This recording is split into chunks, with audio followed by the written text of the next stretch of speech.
What's up, everyone? What's going on? How you guys doing this evening? It's Wednesday night. It is Wednesday. Good evening. You know what we do on Wednesday nights? We want to welcome you all, and we all also want to welcome our YouTube followers. We haven't forgot about you.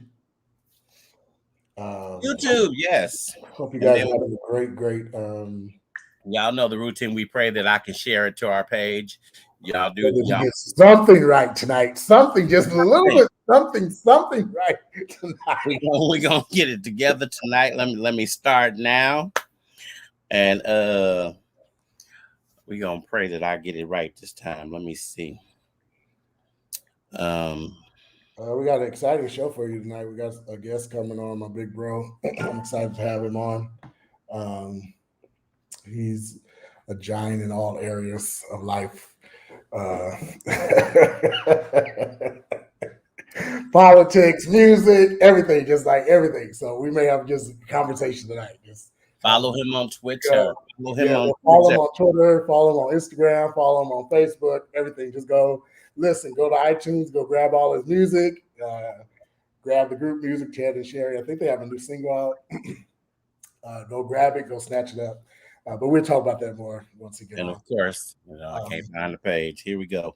Here we go. On the page as usual. Listen, you guys go share this page. You'll share it. Our guest is already in the waiting room, so we're going to bring him on shortly. After these short announcements, do you have an announcement, Terrence, before I get into mine? Nope. Okay. Listen.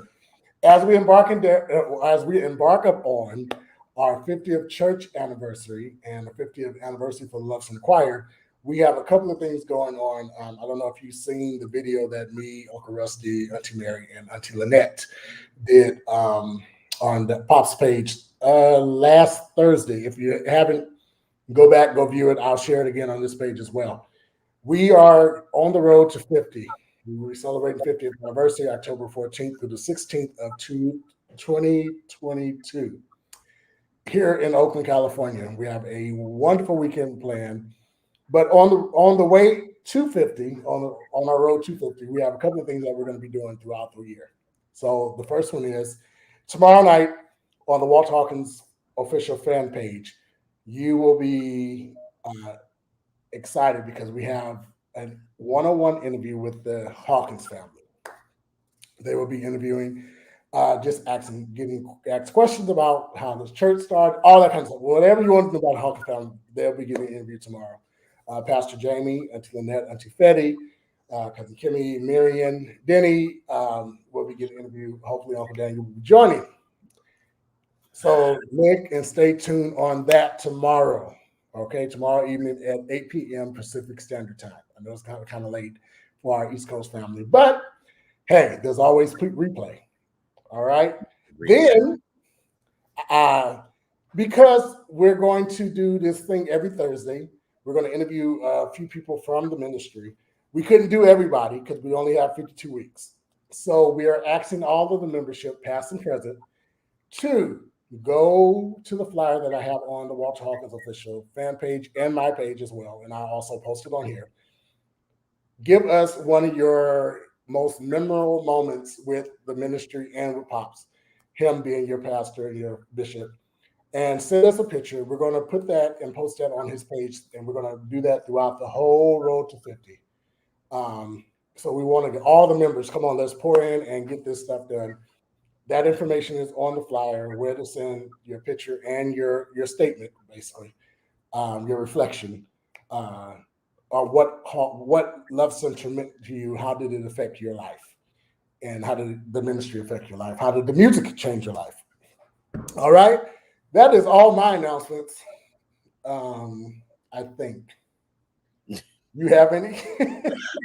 I actually don't have an All right, announcement. well, that's And even get this. I shared it this time perfectly.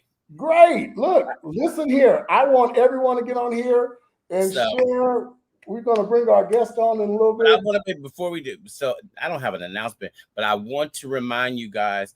Please make sure to continue to keep liking our page. Make sure you Yes. like the page, and when we do the videos, please make sure you share them because our numbers are going up. That is a good thing. But we need you to share the live as well, because that puts us into heavier rotations.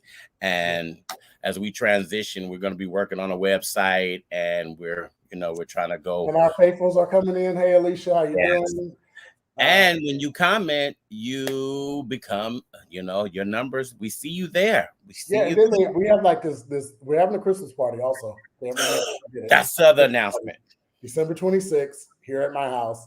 I sent some of you the invitation. If you haven't received it, please hit me up, and we'll see what we can do. All right. We're doing a live show as well. Yes, the night of the Christmas party. So we're gonna have fun. We're gonna have some fun. Listen, we're going to bring in our guests in a little bit, like in probably next minute or so. Terrence, our co-host is running late, so she's on another live. She's going to be getting off shortly, so she's going to be joining us in probably the next 20 minutes. She brought up a great. Well, we were talking, and you know how the show is. We didn't talk about nothing we planned on talking about last week, and we had some good stuff for y'all last week too. Yeah, some really, really good stuff, but. We start talking about different things on behavior, identity, sexuality, life, period, just total life, and how does it all come together as one? You know what I mean? Or do it come together as one? Do your behavior reflects your identity, or do your identity reflects your behavior? If you want something, is that something that you identify with, or is that just something that you have a taste for, basically? That's the point. She was on point last week. Exactly. So she was in her lane. Yeah. So and I asked her a question, and she was like, "Well, are you ready for this conversation? Hey, let's have it. When are we not going to be ready for it? Okay. Now listen, let's have this conversation." So she mentioned Big Bro that I'm going to be bringing in a minute, and she was like, "He would be great." I said, "Hey, I'm going to reach out to him and see," because she said that he had some kind of a conversation on what's the other thing? Not Twitter. Not Twitter. Instagram. Clubhouse. Oh, Clubhouse. So I haven't been on Clubhouse. That's why I invited my big bro. So listen, you guys. I'm going to bring on my big bro. He's a listen. What can you say about Ted Winn? Like I told you earlier, he's the big man of everything. He knows politics, music, the industry. He can sing his tail. I mean, everything. So listen, we're just gonna bring him in, and you guys just help me welcome my big bro, Ted Winn. Hey, bro. Welcome. Hi. How's everybody? What's going on, bro? Not much. Chilling right now. It's a little later over here. Yes, I know. And y'all, I done already gave him comedy because he heard everything, but I didn't even know he was in the studio. So y'all know how the show starts off every week. Is something crazy going on behind us. I know he knows everyone can hear. Like it's not like I don't even know if you can you hear if you're in the back of Zoom or something? You can't hear anything, right? Oh, I'm not sure about that. Yeah, I don't know. So you could, but when you came in, you could hear instantly, or did you have to push a button? No, I can hear you.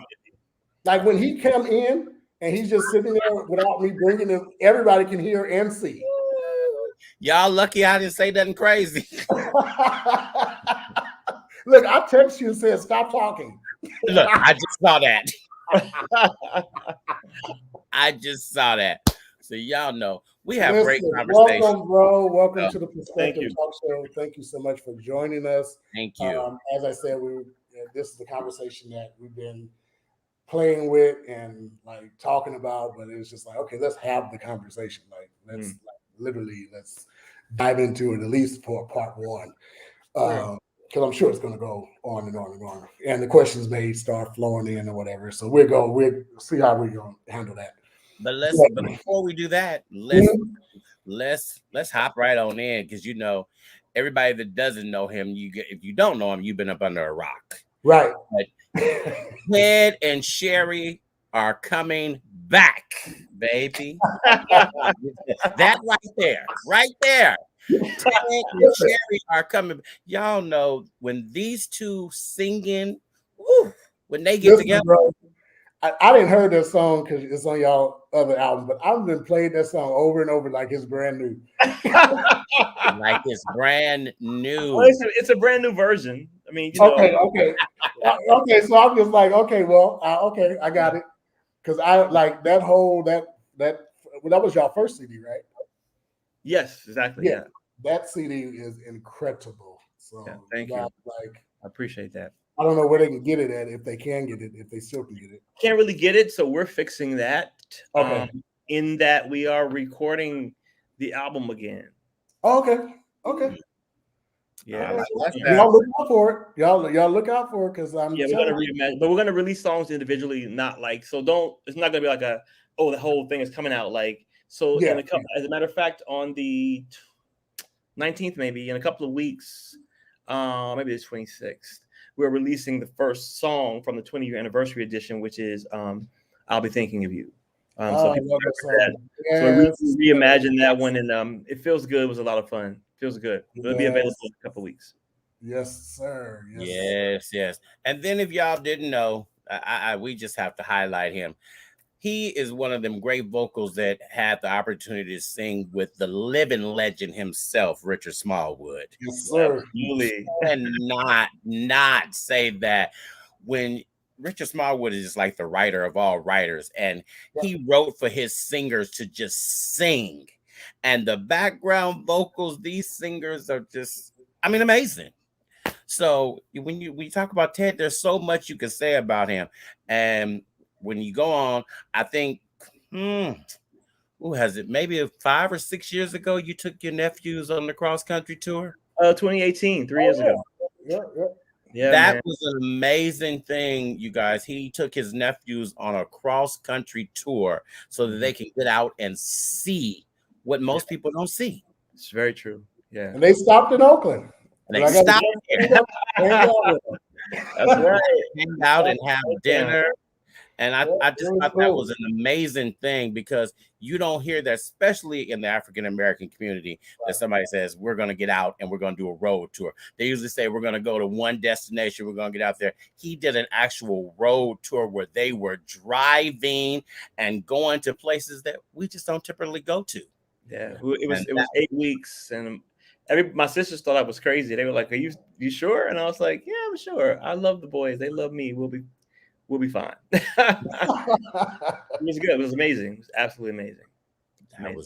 That was an amazing experience. I think you should write a book about that. That would be interesting. Yeah, I could definitely have photos and video and stuff. I should chronicle like what happened on that trip. That's a good idea. Yes, that would be an amazing thing, because it is something that we haven't highlighted before. Yeah, and it needs to be seen, and maybe it will inspire others. Yeah, sure.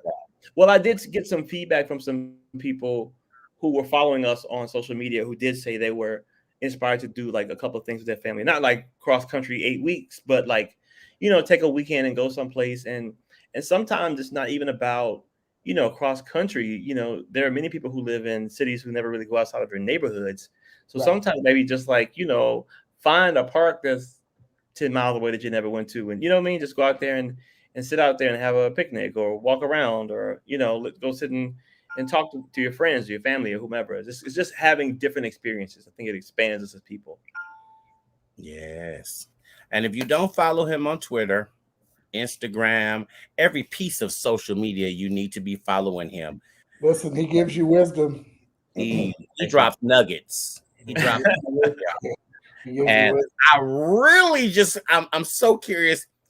Have you seen the new story out with the pastor from Florida? Pastor Damien Archat. I think that's how you say his name. I don't think so. You ain't seen that one. I can't wait till you see that one, because I'm gonna have to come back so I can hear what you that. Because it is a breaking story that is going right now. And isn't this y'all know I'll be confused. Isn't this domestic violence, abuse or violence a month? Isn't that what this is? I think that was last month. Oh, it was last month? Dang. Because we're gonna have to talk about that on the next week's show. But And Alicia said knowledge and he be clowning. Yeah, I didn't say that. I kept it cute. Y'all. But I told y'all.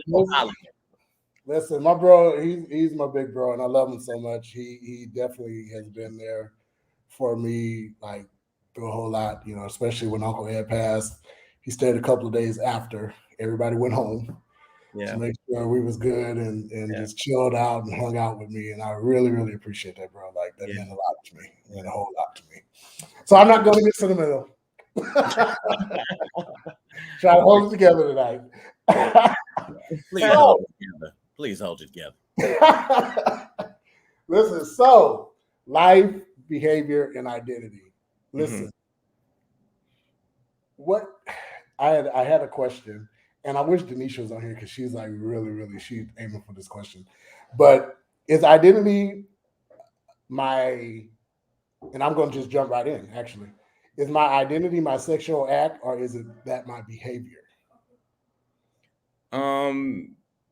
Neither. So identity, if we're talking about gender ID, is that what we're talking about? Yes, sir. Yes, sir. So we have to be mindful of a few things. Like gender is a construct, and I know that's really difficult for a lot of people to understand because we grow up in a world where we are assigned a gender at birth, male or female, and then we are given cues through life as to how we are to perform in line with the gender with which we've been assigned, right? So if it's blue, because we make up blue for boys, then you are supposed to, you wear these types of clothes. You go in the restroom that has the male on it. You do things that are outdoorsy. You do things that are sports like. You do things that are seen as like masculine or male traits. If you are assigned female, then you do things that are in line with that. You can learn to cook and sew and whatever, stereotypical things people assign to gender identification in terms of performance. Like that's how you're supposed to perform if you're given a certain identity.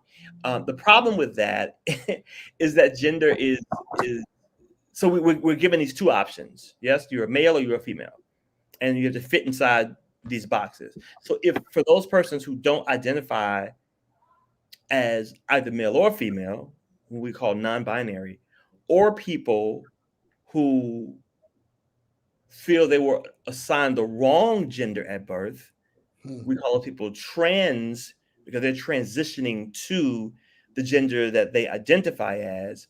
And then we have cisgender, CIS. Cis just means same, like the same side. It means you agree with the gender you were assigned at birth. They told you were a boy, you grew up and said, yes, I'm a boy. Right. And so that becomes, so that's cisgender. And so we have these kind of ideas. And so when people don't identify as cisgender, it becomes problematic for some people to understand that process. So that's gender identity, how people see themselves in this social construct as male, female, or something else. That's different than, I think you say what we like or do.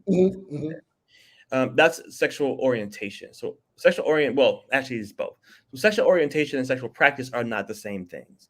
And we often have these conversations as if they are the same. But they're not the same. Orientation is how you show up in a place. And I often make this analogy. If we were all together and I said, you guys spin in a circle 10 times, right? When you finish spinning in a circle, you will be what? Dizzy. Or disoriented. Right? Which means you don't have your bearings. So that's what orientation is. Orientation is when you locate yourself, identify yourself inside of a given society and say, okay, this is how I understand myself, given the words we use, given the verbiage, given the definitions we use. This is my orientation. So orientation is a be. It's not a do. Got you. You don't have to do anything. It's about how you exist, how you show up. Sexual practice is what a person actually does. That is usually consistent with the person's sexual orientation, but not always. Gotcha. Doesn't have to be, because there are people who identify as one way and perform another way. And so we have these conversations, especially in faith-based spaces, where we say, especially in churches that are traditional, that have theologies that oppose homosexuality, anything outside of cisgender heteronormative, anything else is wrong. That's the only legitimate functional relationship that they will say you can have. So given that they say that, the question then becomes, well, what are you actually saying? Because if you're preaching against, homosexuality or bisexuality, you're preaching against someone's isness, right? Because it's not about what they do, Right. you understand? It's about who they are. So the person could stop doing, but you won't stop being. Got you. So we have to really have, think about this a little bit more deeply, because when people say I'm preaching against homosexuality, they really mean the practice. Right? They don't really mean who you are as a person, but they don't really understand that nuance. Got you. Yeah. And so that becomes important, because if you're preaching against someone's existence or being, then what are they to do? Yeah. Exactly. It's often like this. If any of us were to go to a church and the congregation was mixed, majority white, with a white pastor. Yeah. Now, some people are going to get upset about this, but I'm all right. I want to try to help you draw this parallel. All right. Pastor's white. Most of the members are white. There's some black folks in there. And the pastor says, now look, God loves everybody. Because that's what they always say, yes? Mm-hmm. No matter what you do, no matter how how you was born or all that, God loves you just as you are. They sing songs about it and everything. But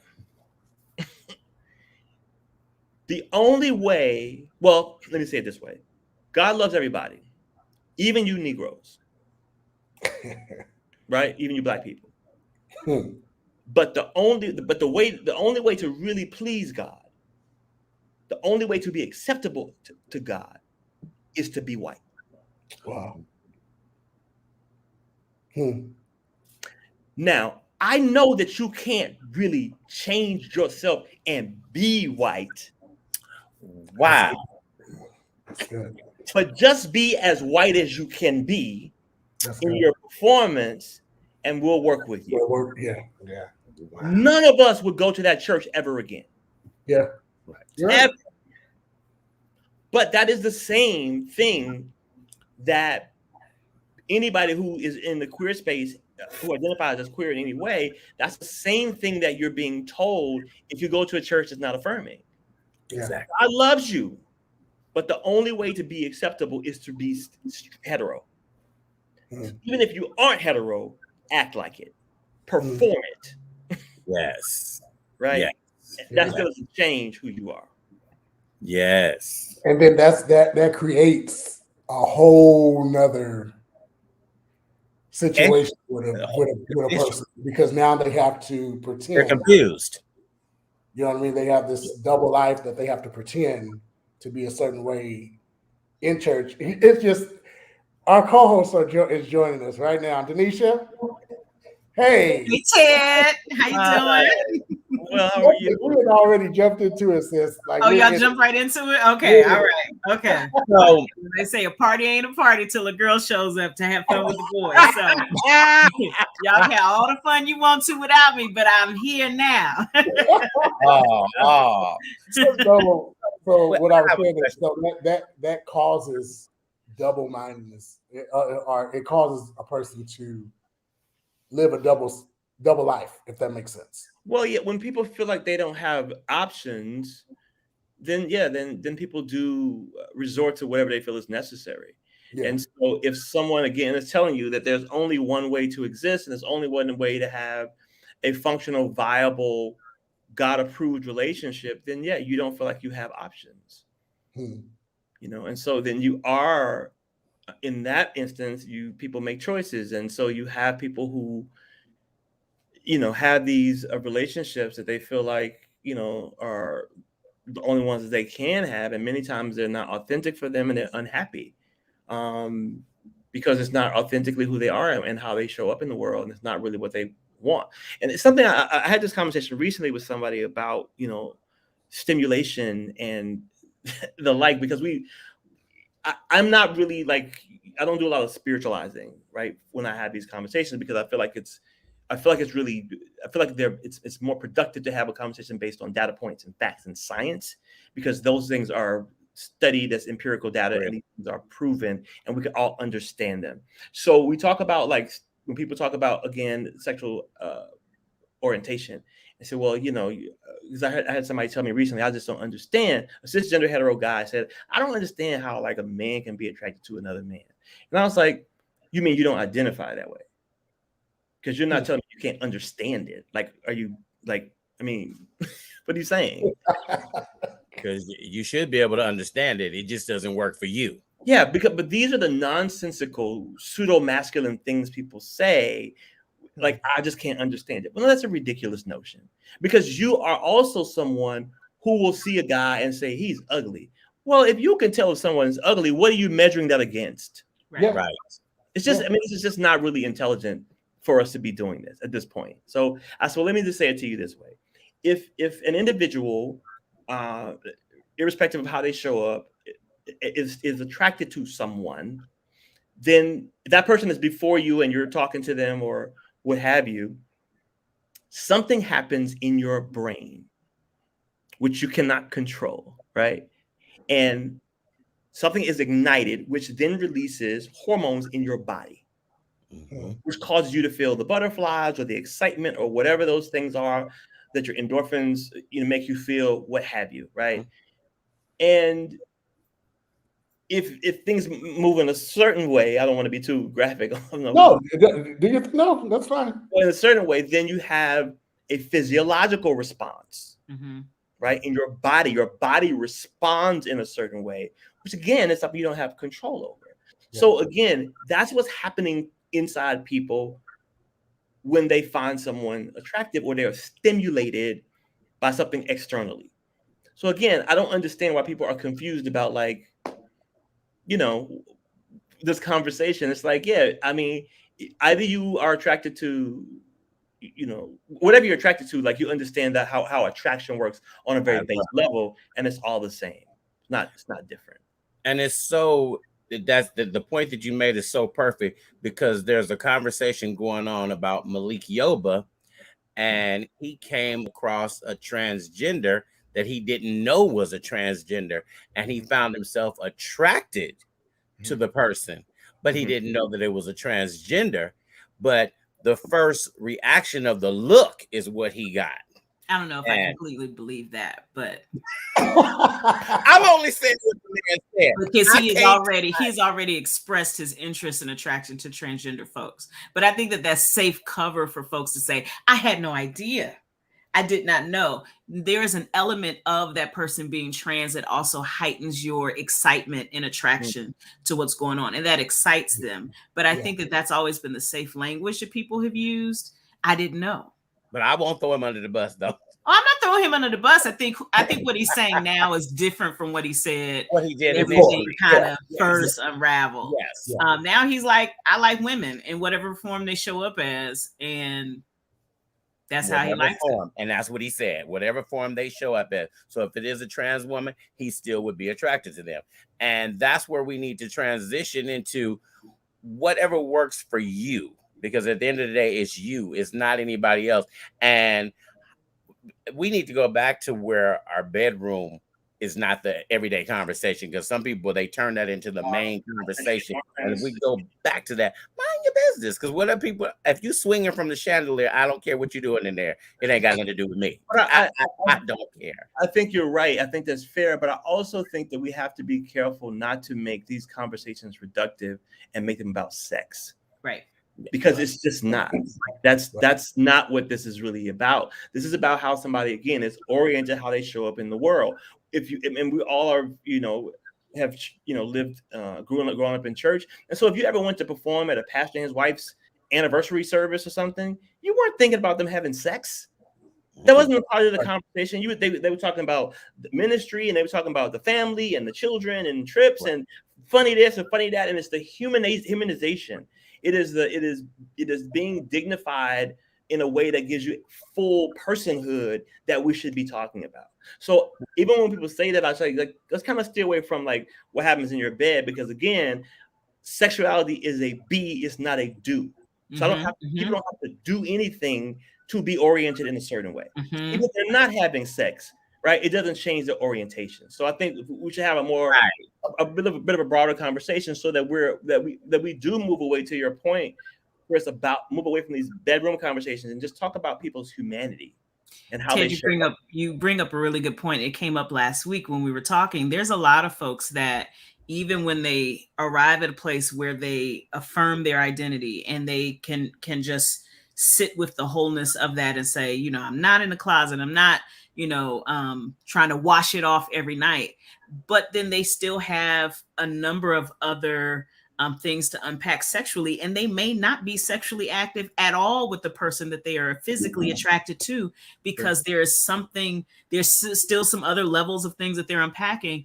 And throughout my life, I've come to find more people that are not sexually active, but are in healthy, whole, happy relationships and are finally their whole self. And so I think that there's something about who we are as people, and it's the humanity I think that you're talking about, Ted. We often look at our grandparents or aging people around us and say, oh, that's so cute, I want what they have. But we don't look at them. You don't look at your grandparents sexually. You see them caring for each other. You see them comforting and being compassionate, and that they have companionship. So how is it that we've put so much value on a sexual act, which is fun? I ain't saying it ain't enjoyable. I ain't saying that. Turn the lights out. I've told y'all before, give me a pair of spoons and turn the lights out. I'm a pro, okay? I'll be in there. Y'all will think you are in another country. I'll be in there making all kind of music. But I would rather have somebody that I could wake up to and lay down with when it's raining outside and talk about my day. And that's far more, it carries far more weight for me. Where's the horse? Where's that horse? So Ted, so here's a secret. So let me also say this. I knew that Ted was going to be awesome for this conversation, because I've loved listening to him. The 1,000,001 times Ted was chiming in on all those Clubhouse Sunday brunch conversations, right? And I don't know where those went, but I knew that this would be good. And so I'm always teasing about going to see a man about a horse. Sex is not bad. Sex is not bad. She always got to see a man about a horse. But you ride the horse that you like to ride. You do whatever you want to do with your horse. But there's something about companionship and you know, and sexual freedom is great, but there's something about companionship and a closeness and affection that has nothing to do with physical, that lasts the ages. And so I think that when we look at folks in our family that are of a different age, and we don't look at them sexually, but we desire what they have, then why is it in our youth and our younger ages we put so much attention on the thing that was not gluing them together? They were in Vietnam, and so-and-so was at home, and they weren't even present with each other, right? They still stay together. How did we create this imbalance of sorts? I feel like the church or people in general, no matter what space you're in, are not immune from what's happening in the country. And so everything in America is sexualized, you know, and so we get these images. We're bombarded with these images all the time from children growing up. And I remember watching even recently a little kids on Instagram. They couldn't have been more than 4 or 5, and they were, you know, twerking, and you know, and it's just like the way that we introduce these things from a very young age. It's like people are just that informs how they think about stuff, and then we just, you know, sex becomes a very, you know, a normal part of it. And I think the conflict becomes because church spaces demonize and vilify sex, right? Especially if you grew up in like Pentecostal spaces like I did, where not just, I mean, premarital sex was frowned upon, but even doing certain things inside the confines of a, you know, marital situation were not permissible either. So there's always been this kind of like sex is a bad thing, which is, in my opinion, you know, a byproduct of white supremacy, and kind of a white Anglo thinking, really more Western Christian thinking about these things that were introduced to African people, but that's another conversation for another show. No, that's good. That's good. That's good. But Ted, I'm gonna tell her myself a little bit because there's foolishness in the comments. I was late today because I was doing my good work moderating a conversation on the Black church and vaccination. Okay, I was doing my good work over there doing that. So I came over here a little late. They think I'm always visiting some man, but something you just said, whatever. But let me just throw this disclaimer out. I'm a square with round edges, and I don't want y'all to think, dispel the myth. These round girls out here doing just fine. Just fine. You almost made me spit this water. Just fine. Okay. Doing just fine. Just fine. But Ted brings up a really interesting point, and I was shacking with a church musician, someone that I had a really solid relationship with. I felt very, very good about this relationship. But one of the biggest challenges we had, because we were struggling with this whole, and we were raised up in church together, but on Saturdays, his thing was, we can't do nothing because I don't want to be thinking about it on Sunday while I'm leading the choir. Yeah, sure. And that was like, it would be different things about trying to be in the right headspace and what you could and could not do. And so, I'm good in Baptist. So I cuss real well and I'm trying to get delivered from that. But I was trying to figure out, well, don't God care about my Monday through Saturday as much as he care about if Saturday impacts Sunday? Monday don't impact Sunday. So I was but he had created boundaries and systems and habits and checks and systems that worked for him and his own issues that made sense for him. And I realized it's also because musicians deal with something very differently, and whatever things that he might have been trained or taught to do, that was his system of making it all right. So we shacking for a couple years, but on Saturday I can't touch you because God won't be pleased on Sunday. And that was crazy to me.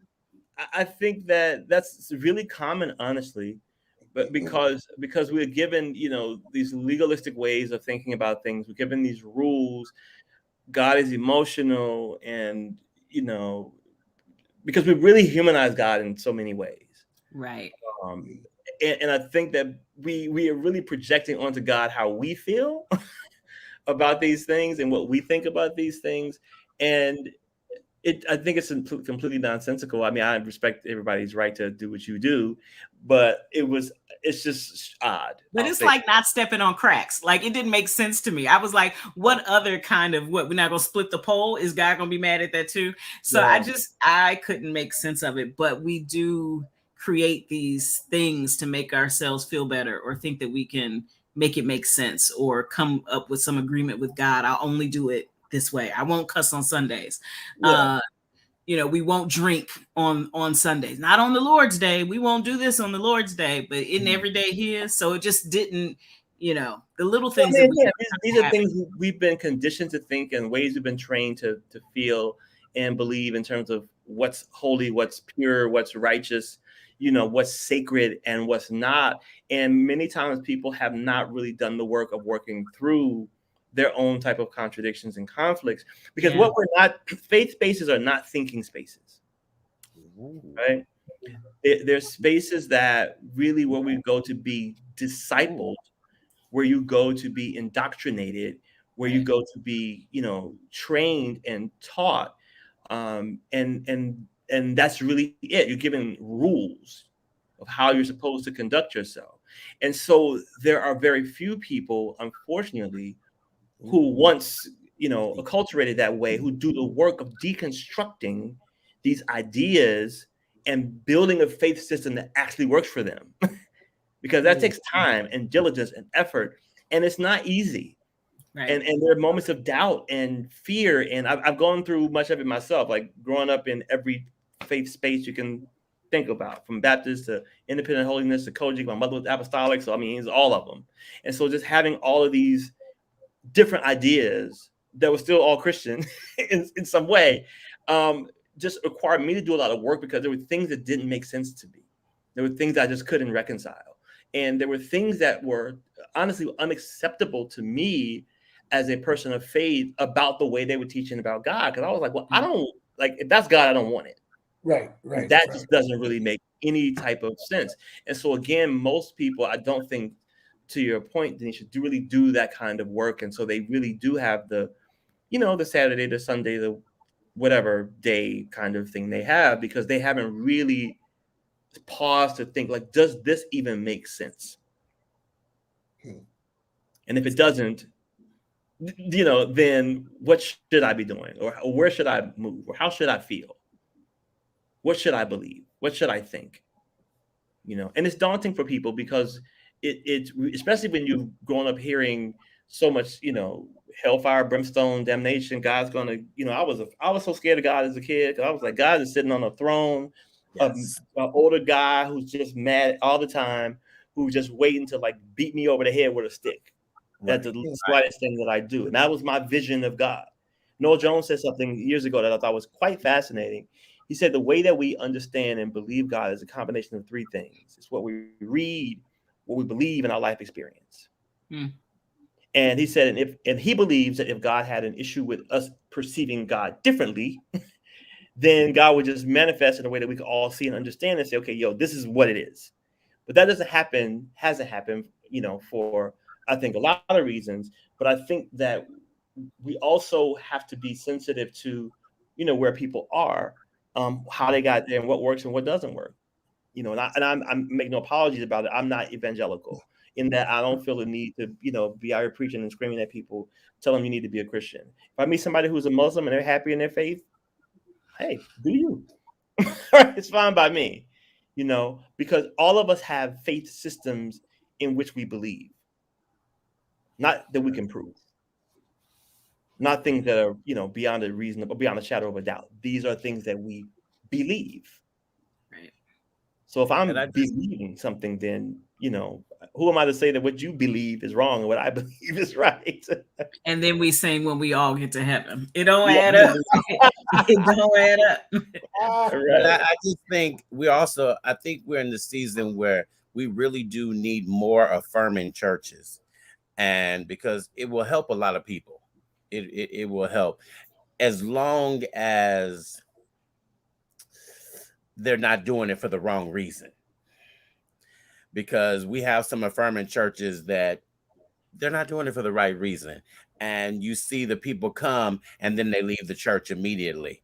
But if you are there and you're doing it for the right reason and you are really there to help, to minister to people and meet their needs where they are, then that's a good thing. And I just think we're lacking in that area because the church pushes so many people away and then they don't have another place to go to that is a support system for them. Well, I think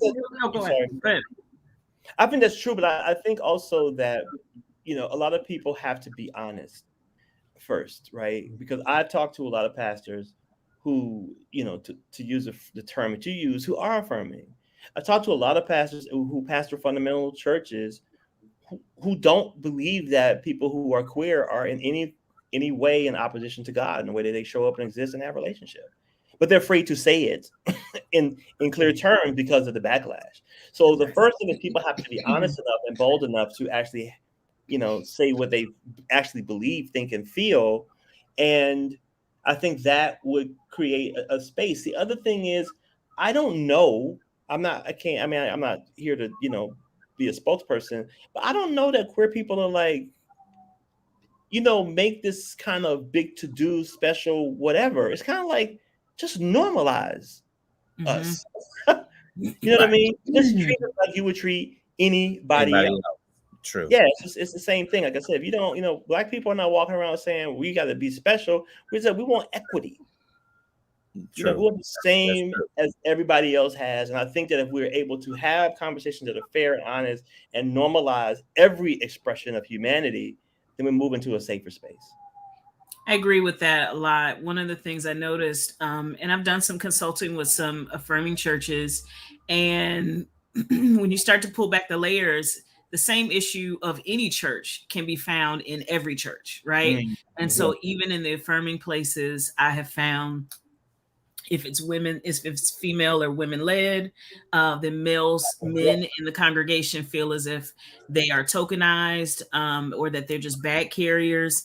And, if you keep going down the timeline, it's attributed to how women have been ostracized and bullied in the Black church. And so when they get their church, right, it's an intentionality around setting up your leadership and doing all these things, not realizing, and sometimes realizing, that they are somewhat bullying to and projecting those issues of hurt and pain onto men that mean them no harm. And so and vice versa. If it's a male-led affirming church, then where are the women in those spaces? And so that my concern is always, do we need all of these, places that are different for everybody? Or like you say, Ted, do we need a place that where everybody just feels whole when you come through the door? And there's a lot of congregations that have never really dealt with, I'm gonna put you out, I'm gonna, ostracize you, and I'm gonna sit you down, and I'm gonna do all this stuff.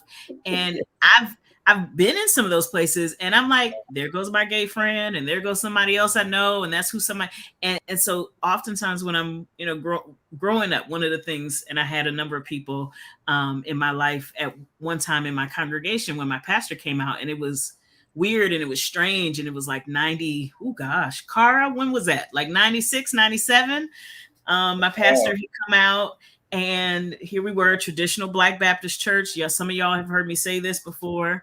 I'm in Berkeley, so he had come out of Hartford Memorial, and the pastor from Hartford Memorial used to come and preach revivals for us every year. And he was the guy. You can open up Ebony magazine, and he was one of the top 20 preachers and all of this stuff. But some of us knew that our pastor was gay, but when he was outed in the newspaper, in the Oakland Tribune on our church anniversary, it was shocking and surprising in 96, 97, right? Wow. And so, but my friends, after he came out and he did the whole thing, friends that I had in the congregation who were out, who were gay, who were positive, being in this is my only church I've been a member of my whole life.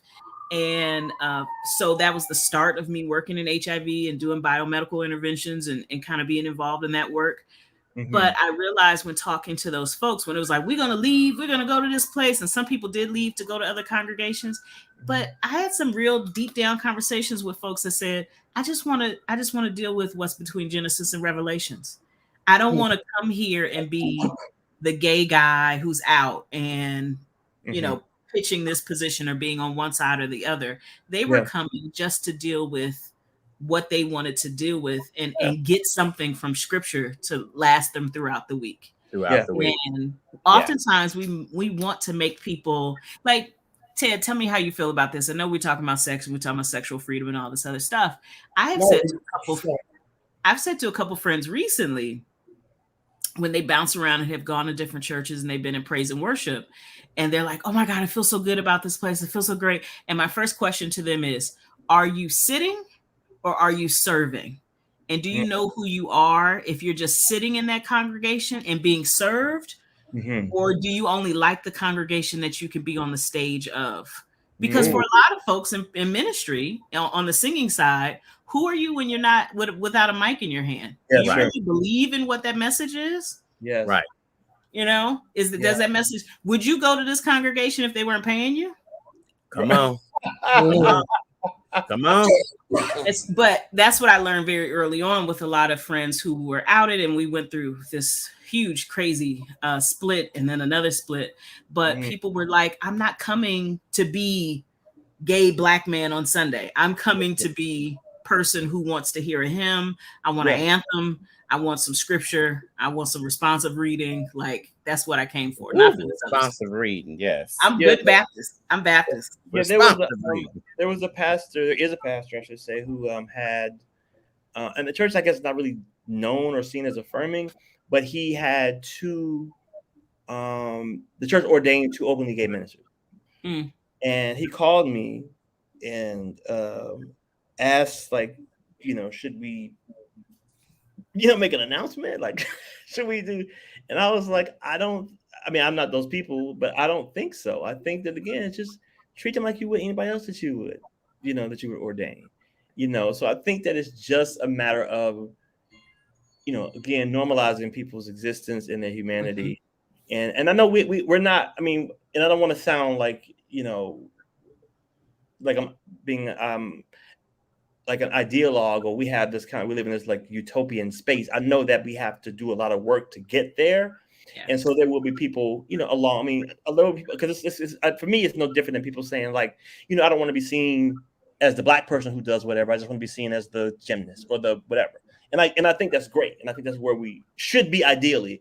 But there are some steps before we're there, right? To deconstruct some things that cause these issues and problems along the way. So, I mean, I just hope that people can take from this conversation that, you know, again, the whole subject matter that behavior and identity are not the same things, and neither is practice, behavior, identity, practice, you know, and I mean, I'm sorry, identity, orientation, and practice. And when we're talking about, you know, the way that people show up in the world, let's really, you know, do people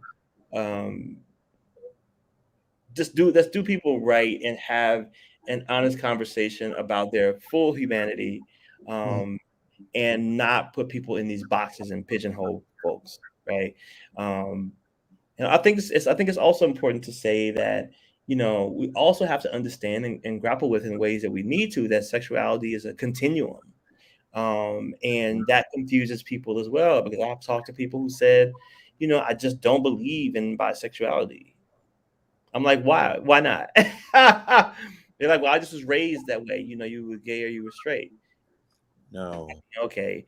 Yeah, no. There are people who actually and functionally bisexual.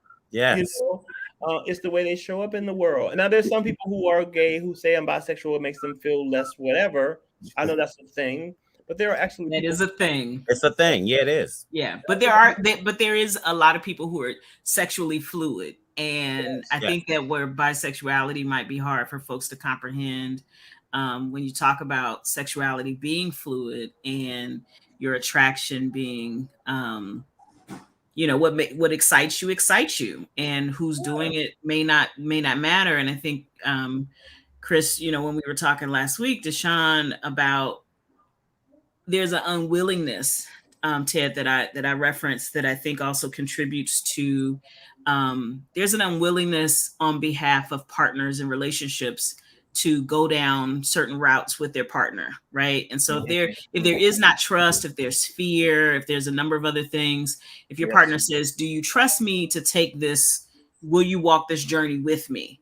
And if you say no and throw them into the pits of hell and say, that ain't a God, that ain't this, that ain't that. And if you do these things on your body, that means that you must you must be gay. Remember all those memes that used to be like, if you run your finger past his butthole and if he turns up, he must be gay. And I was like, no, that don't mean that. Like, that don't mean nowhere near that. You might just be itching a scratch. Like, you might be scratching an itch. But as we said at the top of this conversation, we have to disconnect those things, because every time, for the most part, especially in church spaces, when we say, you know, gay or homosexual, whatever, or bisexual, we are thinking about sex. We're thinking about sexual acts, and we're not thinking about orientation. And so when you're having a conversation about orientation, as I said earlier, orientation is a be, it's not a do.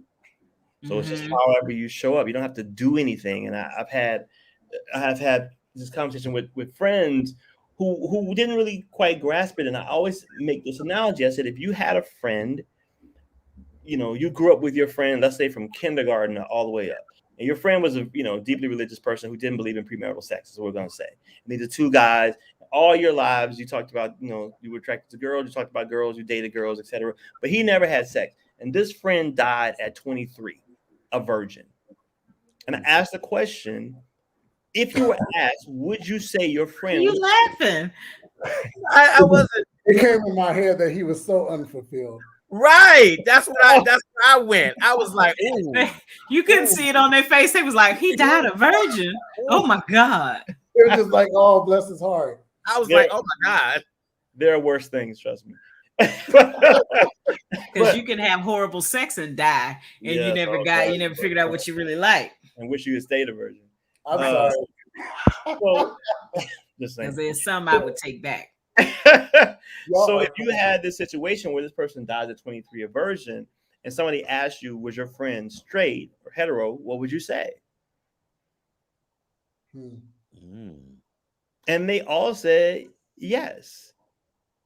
And the point is, you would say your friend is hetero or straight, even though they never had sex. Right. Because it's not about what you do. It's how you are oriented. Right. That's good. Got you. That's real good. That's good. That's good. Woo, that's good. So I'm still gonna go back to this topic because I don't want to keep it green, and I know last week we kind of went there.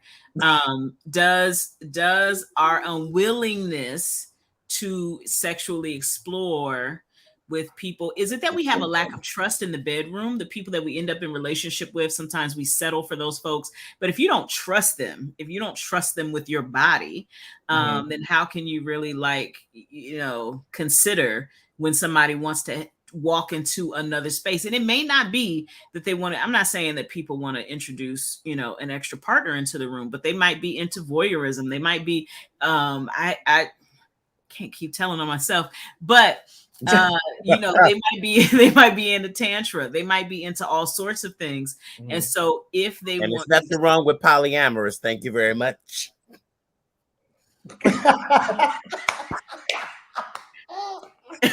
So they might be into all sorts of things, but if the opportunity is being presented to you, and I think when this is my concern I hate using the term cisgender only because I believe that people gave us language and we immediately adopted it, but we have a hard time with them adopting other things, right? But this one it was like somehow the master's language came down and we're supposed to be cisgendered. I can't just say I'm a black straight woman. It's just, I got to use somebody else's language. But so I want to know that. So my concern is, as a black woman, I feel as if our response to men who are trying to be vulnerable with us around issues of sexuality or interest, and exploration, I think our responses to that often drive people to do very dangerous sexual activity while they're trying to explore and figure life out.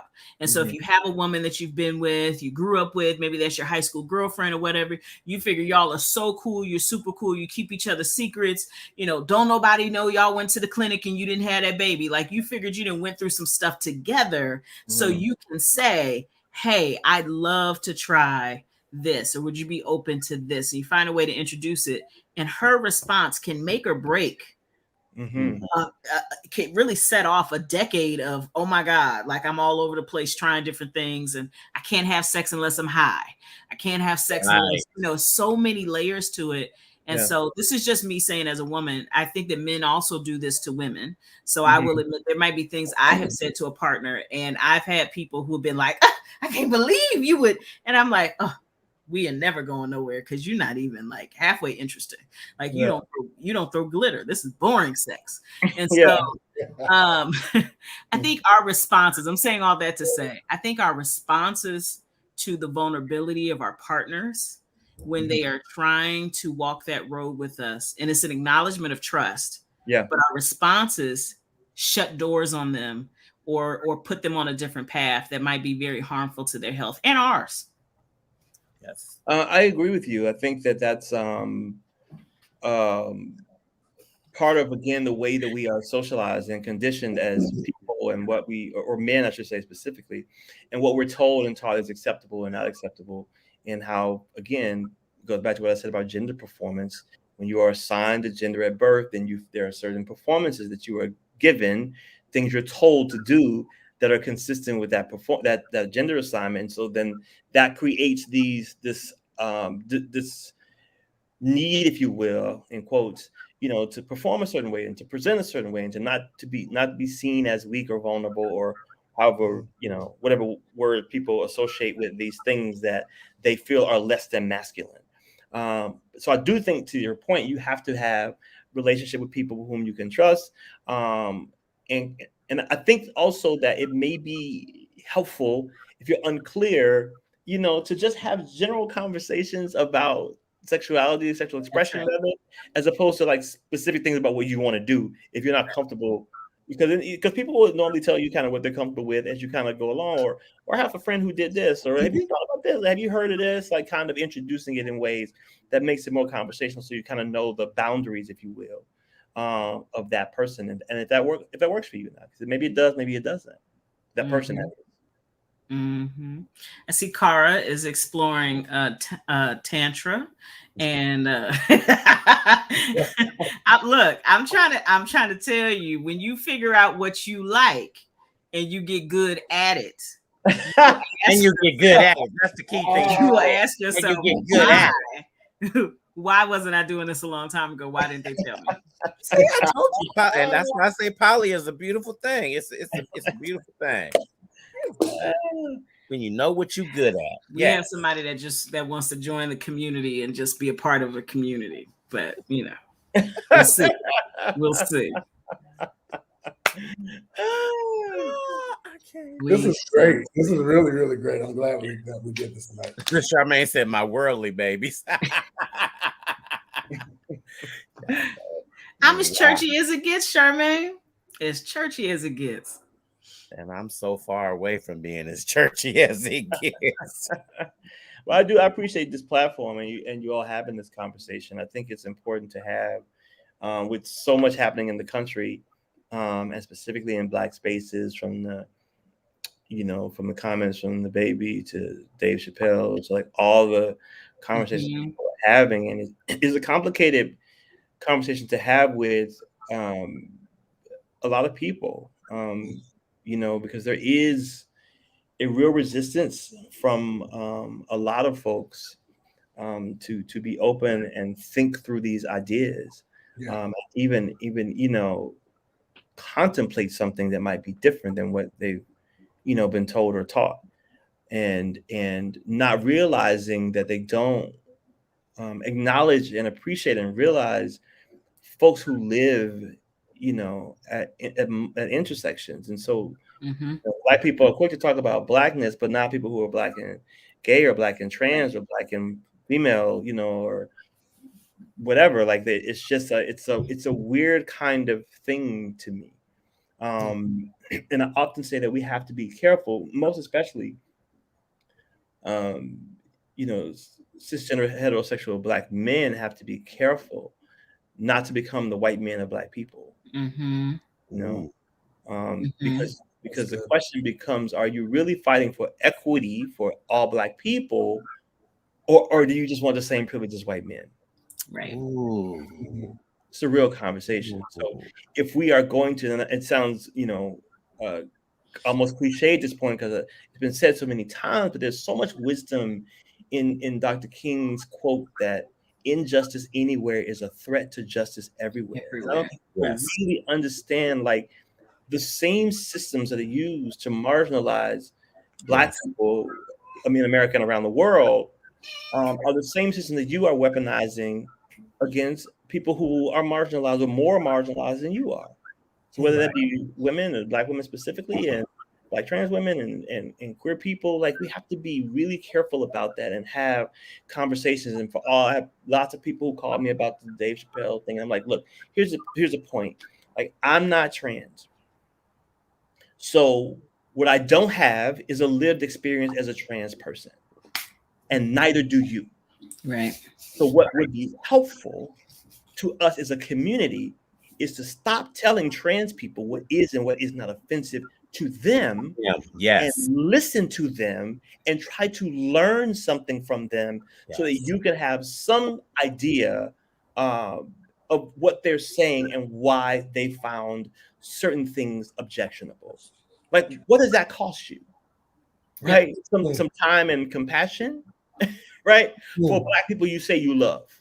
Right. We have to listen to everybody, and it's the same thing. Like, I'm doing the social justice album, not to go down that rabbit hole, but I did a song, and we're finishing the video now, a song I did with PJ Morton about misogyny. And the song committing for men to commit to not participating in misogyny. And as much as I have, you think you know, you think you understand. I didn't understand until I stopped and started having conversations with women, mostly Black women, to try to understand the things they were living with that I never think about. Like a young lady I did a podcast with who said that she lives in New York City. She walks to work every day, and she getting dressed. She thinks about what she's going to wear so as not to get catcalled. Yep. Right. Because if she responds and doesn't respond the right way, that goes from like, "Hey, baby, I want to give me your number," to her being called names, and so it becomes like a verbal assault at that point, or sometimes physical. And sometimes physical. Yeah. So these are things that I never thought about that when I've gotten dressed to go any place in my entire life. Mm-hmm. Right? I have like this is not really in line, but one of my close female friends, she talks about she hates jumpsuits. And I'm like, why you hate jumpsuits? They look so nice. She's like, because when you gotta go to the bathroom, you gotta get naked. I know that's right. That's right.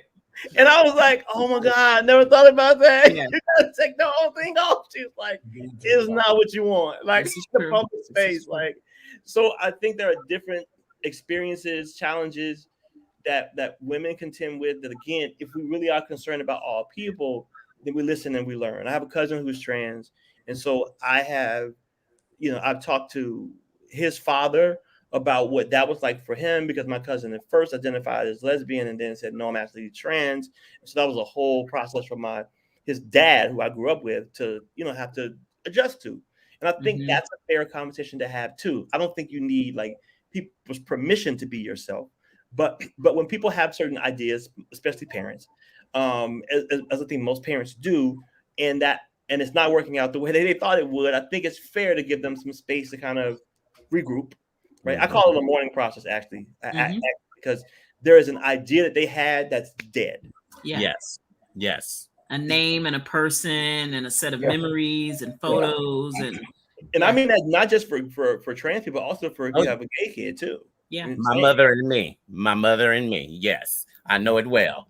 Yeah. So I mean, again, you don't want to get stuck there, but I think it's fair to give people space to kind of adjust and grow. And so my cousin dad has done really, really, really, really, really well with his adjustment. He's now a part of a LGBTQIA plus board at GM. Like, he's really invested in learning and understanding and committing. I told him I'm really proud of him, because I think that that's the way that we grow as a Black community first. As a country second, that we each other, we learn, we start to take a little time to understand these things. When people say, they got too many letters, I'm like, well, you wouldn't fit away if your letter wasn't in there. Right. Right. It's not too many letters. Like it's the letters that people feel they need to be identified. Or if you want to use a broader umbrella, you can say things like queer, and most people would be okay with that. But like, it's interesting that it's inconvenient for people to adjust in a way that doesn't affect them. It affects somebody else. It's somebody else's lived reality. If somebody's saying like that, people are like, well, I'm just, you've been John to me, you're not going to be Paula. Like, why? Why do you get to impose on the other person like what you want them to be called? It's not your name. Right. Your name. Right. It's so easy. My grandmother's 86 years old. And she told me that she's always known of trans people all her life. And she said the thing that she finds that works is, she said, all people want is to be respected and to be treated fairly. And that's not it's not hard. It doesn't cost you anything. Nobody's asking you to be anything. Nobody's asking you to do this or do the other. It's just respect people for where they are. If you say, especially if you identify as Christian or some other faith system, and you say you love people and you love God, you love the Creator, I don't understand why it's so challenging for you to love people where they are for who they are, and not feel the need to project onto them what you feel like their life should be, or how you feel like they should, show up in the world and exist, most especially when that's not a reality for them.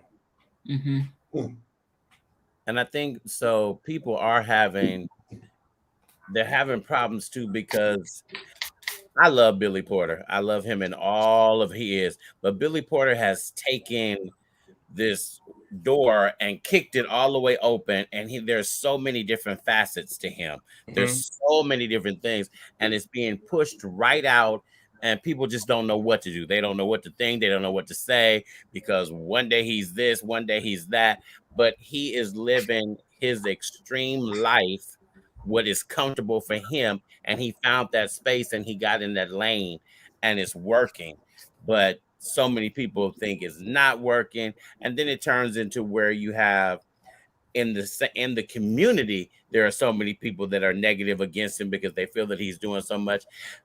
Sometimes if the community could just get together, it might help to help the other people along the way. Sometimes I don't know. Well, I think that's no one is absolved from sexist, homophobic, transphobic, xenophobic, racist ideas.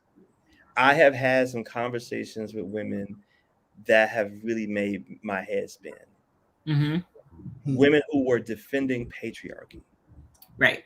Women who were defending rape culture. Yeah. Like, it's unbelievable.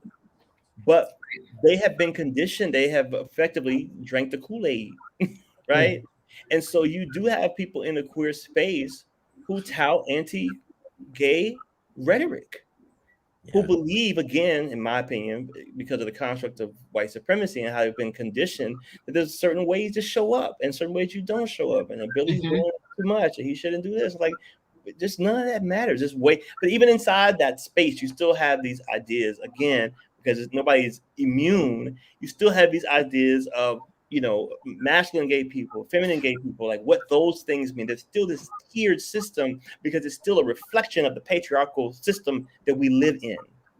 So you're not rid of it, right? Because we still need to have these conversations in every space where we deconstruct all these ideas and we see everybody as an equal human being. But as long as we view femininity and feminine ideas and feminine people as weaker or lesser, then there's always going to be that judgment associated with it. Not until we see women first, in my opinion, as equal human beings who have the same degree of agency and intellect and creativity and everything else as men or non-binary people do, then we're going to continue to have these problems, or have these conversations. I should say, I won't say problems, but have these conversations, and they're ones that we need to have, again, to kind of work through these things. And it's hard for people. It's hard. You grow up again. They're having a whole gender reveal parties every day on Instagram. And I'm like, you want the whole smoke? What if your child is trans? Right. Because now you've conditioned yourself. Wow. You've conditioned yourself. You've given yourself a set of expectations because of the assignment that you've given your child at birth. I want a boy. I want a girl. Not about them. Right. I never even thought about that. Oh, wow. It's not about them. I had a former pastor who said something I thought was really interesting. Inflection is an important thing when we talk about the English language. So all of our lives, we heard the scripture read this way: train up a child in the way he should go, and when he's old, if he won't depart. Right? And we all have a similar understanding about what that means. Teach a child, this, and when they whatever. But he read it this way. He said, train up a child in the way he should go, and when he's old, he won't depart. And I was like, oh my God. Like, I never heard it that way. And so this is not about me imposing my will on the child. Right. This is about nurturing what is innately a part of that child's personality and character. Like, it's not about making the child little me. It's about me understanding this is a separate human being with a separate will, a separate idea, a separate identity, separate everything. And my job as a parent or a caregiver is to nurture that child and help that child become the best version of themselves. That's good. One of the really big challenges around this Dave Chappelle thing for me has been, one, I appreciate that we're at least having the conversation. If we did not have something to be disrupted about, would we be 5, 10, 20 years down the line before we really have this reckoning, this kind of, not a reckoning even, but even just an open dialogue? And I think what could have been a dialogue and conversation, because comedy is anything that does not cause physical harm to somebody, and I probably like the far left side of comedy. I'm still going to listen to old Red Fox and, old Eddie Murphy and there's things there's things that I love, especially Pryor. Like, there's things that I love. and I admit that maybe it's because we kind of almost had like a childlike innocence around enjoying In Living Color and Twan and that whole piece. But I understand that, you know, it wouldn't work in today's setting. But also what I enjoyed about Bugs Bunny getting a gun and shooting back and forth wouldn't work today either. Like there's some stuff that we grew up with that may not have caused us the same harm that it would cause today. Sure. So I think one of the challenges for me is that oftentimes challenges and concerns from people outside of the community, I don't digest well when people that don't look like us tell us how we need to handle our community, our language, and how we need to, because I think that what spun out of control was also a lot of pushing and prodding from other members of the LGBT community that are not a part of the people of color side that are saying, you know, and everything has to be canceled. And I remember when the marriage equality conversation came up, and remember they blamed all the Black people. It was our fault that Prop 8 did not pass in California. It was Black church folks. It was Black church folks. That's why we couldn't get marriage equality. And when working with a lot of gay men and others that were talking about issues of marriage equality, they were like, you know, they want to get married because they've got I'm sorry. I told people before, if you see my cat, you know, now what you think a lion, tiger, a bear is jumping in my bed, or a raccoon, but it's Annabelle. But when people were talking about getting married because they wanted to transfer wealth and assets and medical decisions, that did not resonate with Black LGBT members of the LGBTQI community, because I was working with MBJC back then, and I was sitting in a room moderating a conversation and trying to get some synergy around some things. And this guy said in the room, he was like, "You talking about my Luther CD? Because that's the only CD I have. Y'all talk about stocks, bonds, and CDs and transferable wealth. And the average gay couple 10, 15 years ago wasn't amassing wealth.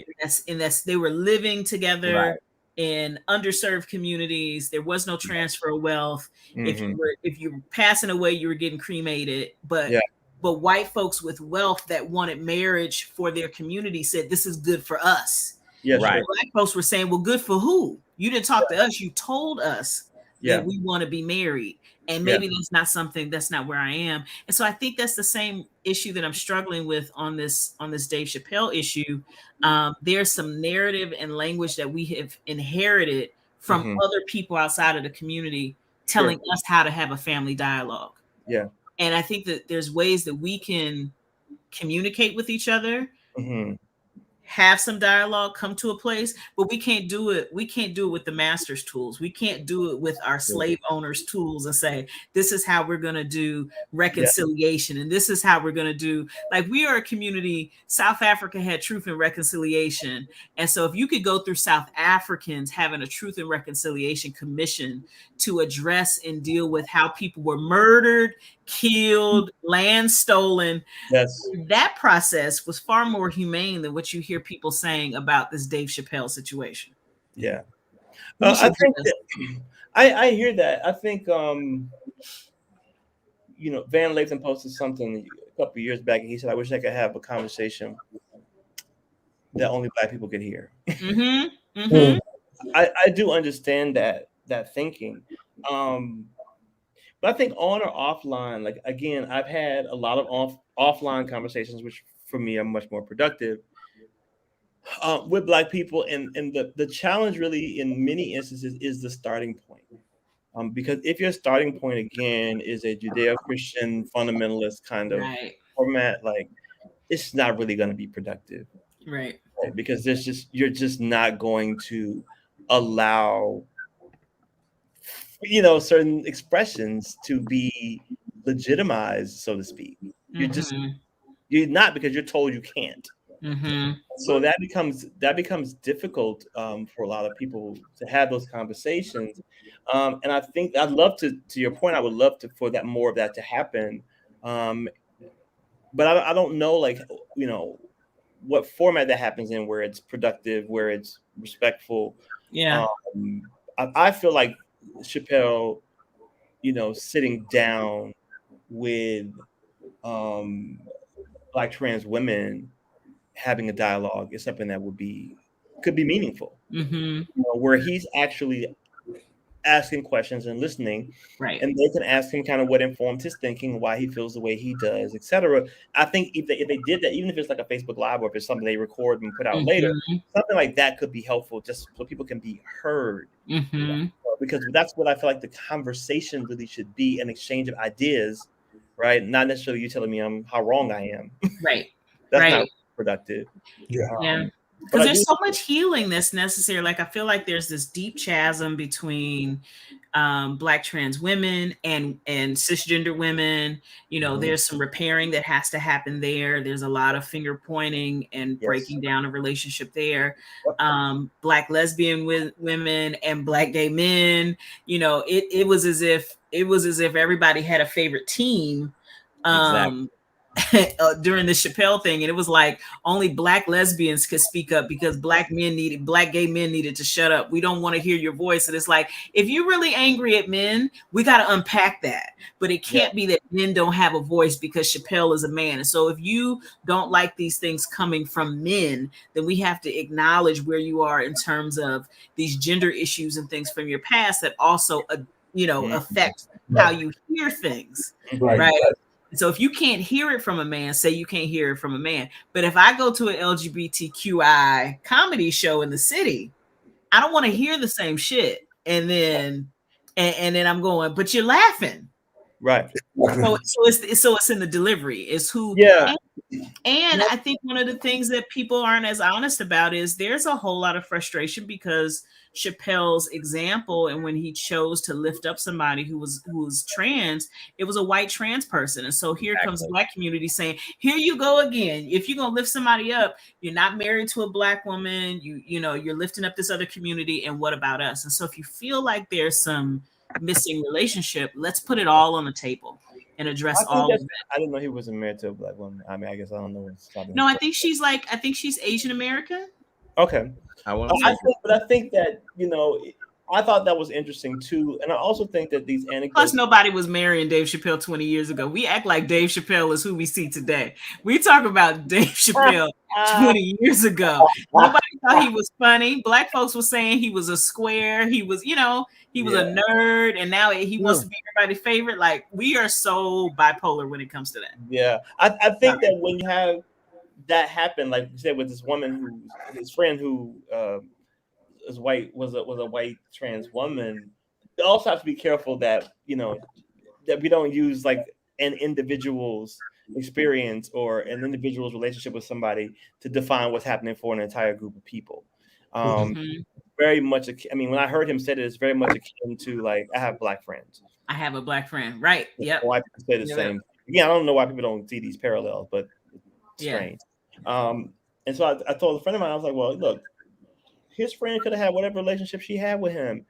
First of all, we're hearing his side, not hers, because she passed away. But the point of it is that there are Black trans people saying they're offended. Yeah. Like, what are we talking about here? Right. There's a whole like a organization, I forget the organization, but some queer organization that was founded by Black, gay, and trans people that was saying, hey, we find this objectionable. And here's why. And they gave reasons why. So it's important, again, it's important for all of us to listen to each other. I think that's where we have, if we do that, I think we will have the opportunity to really learn and grow and make a lot of progress if we're able to listen. Now, one of the things I saw that was a little disappointing was there was, and of course, I've never heard of this organization. I've done my fair share of work with national LGBTQI organizations that support and defend Black folks and work on justice. But this organization I had never heard of, and they said that the baby was being forgiven because he sat down and had the conversation and at least was hearing what they said. And so they are not canceling him because they support his future success. And I'm going, okay. Is that the organization with Yeah, like 2 days, like in the last 48 hours, the news cycle was LGBT people say that the baby is fine, but Dave Chappelle still needs to be addressed and still needs to be canceled. And I was going, my whole issue with the baby wasn't just around, because I hate attaching HIV and AIDS just to the gay community, but the fact that he said that people with HIV are dirty, period. That applies to straight folks, babies, your grandma, your grand.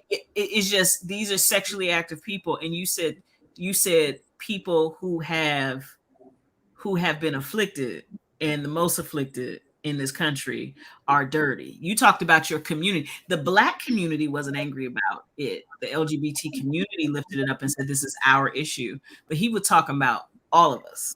But I will say, I do think that there were Black queer people who were upset about it.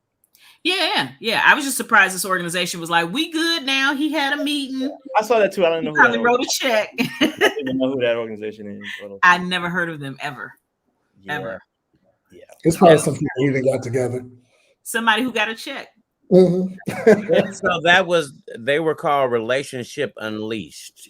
Never heard of it. And Gwendolyn D. Clemens is the CEO. I've never heard of it either. And I'm like, in the words of Twan, hated it. No, I don't know who they are. I don't know who they are. Yeah, I know.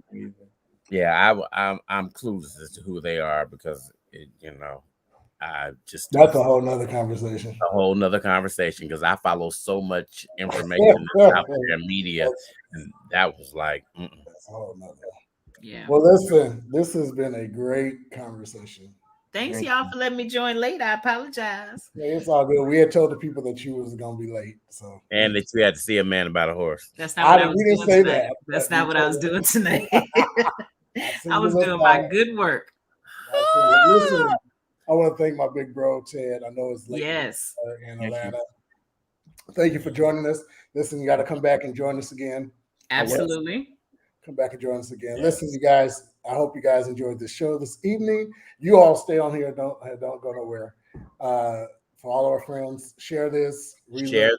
Like the page. Like it. And we will see you definitely next week. Next week. Peace.